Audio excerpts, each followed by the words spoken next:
In today's video, I'm going to teach you how to save a file in Lucidchart. This process is straightforward, but I'll walk you through it step by step to ensure you're comfortable with every part of the journey. If you're ready, let's get started.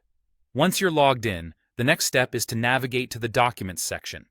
This is essentially your control center, where all your existing work is neatly organized for you. It's laid out in an intuitive manner, making it very easy to find whatever you're looking for. So, browse through your list and locate the document you wish to open. When you've found the document, go ahead and hover over it, then click to open it up. Lucidchart really shines when it opens your document, offering a clear and full view of your charts and diagrams. Here, you can make any necessary adjustments or updates to your work, truly tailoring your diagrams as needed. After you've made your changes, you might decide to return to the Documents page.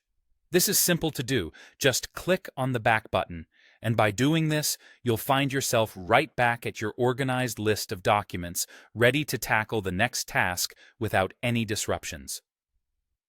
Now, let's talk about saving your work, because the last thing you want is to lose any of those important updates.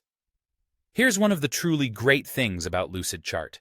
It automatically saves your documents in real time. For those of us who might occasionally forget to save, this is a huge relief. It means every change you make is instantly saved, and there's no need to manually hit a save button. It's as if your work takes care of itself, saving you from any unnecessary stress. However, it's always good practice to make sure that all your updates are securely captured. You can do this by checking the status in the upper part of the document interface. This status indicator provides the reassurance you need, confirming that your work is safely stored and giving you peace of mind to continue creating. And there you have it. That wraps up the process of saving a Lucidchart file. Despite its simplicity, it's a highly effective experience that ensures your diagrams are consistently safe and sound. If you found this guide useful, or if you have any lingering questions, feel free to drop them in the comments below. I'm here to help.